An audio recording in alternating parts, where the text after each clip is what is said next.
મિત્રો, આજકાલમાં ગુજરાતમાં લાલો જેવી ફિલ્મ ખૂબ જ ચર્ચામાં, પરંતુ આજે હું તમને એવી તાતી ઘટના કહેવા જઈ રહ્યો છું જે સાંભળ્યા પછી તમારા પણ રોવાતા ઊભા થઈ જશે. આ ઘટના માત્ર એક અપવાદ નથી, આ ઘટના વિશ્વાસ અને ભક્તિ અને ચમત્કાર છે. આ વાત તો સૌરાષ્ટ્રમાં એક નાનકડાની ગામની છે. રાતના 1 વાગે ઘરમાં ખયેલી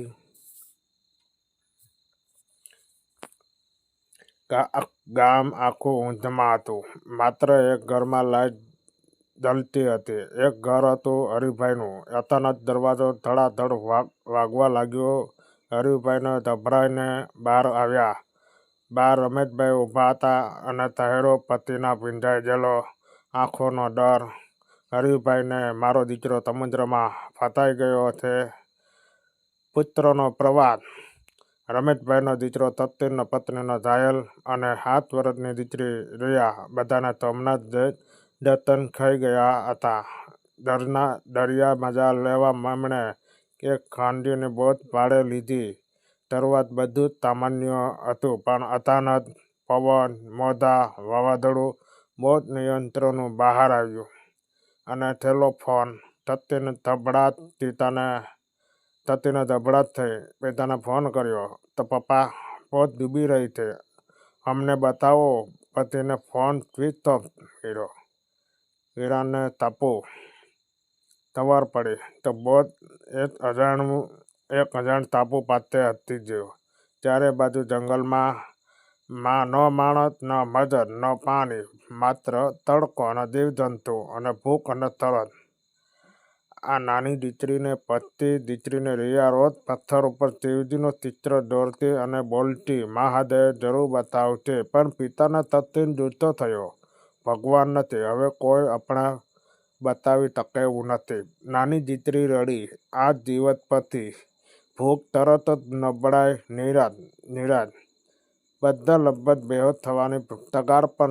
ત્યાં અચાનક દરિયામાં એક બોટ દેખાઈ ગઈ. રહસ્યની બોટનો ચાલક.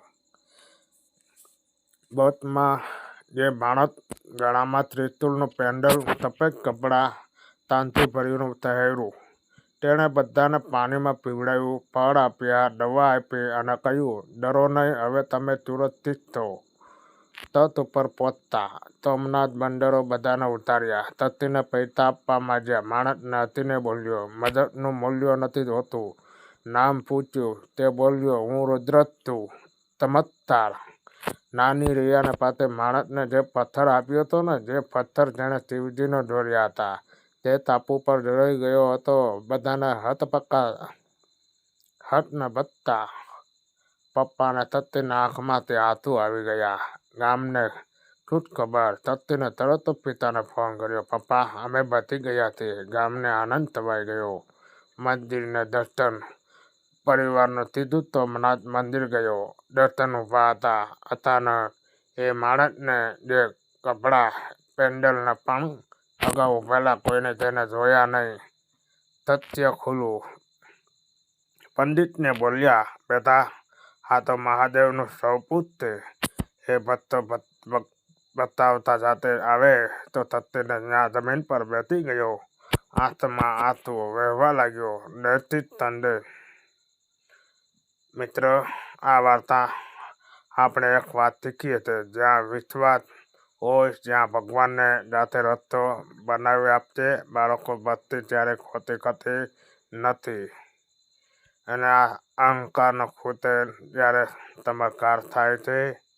જય જવાન, જય કિસાન.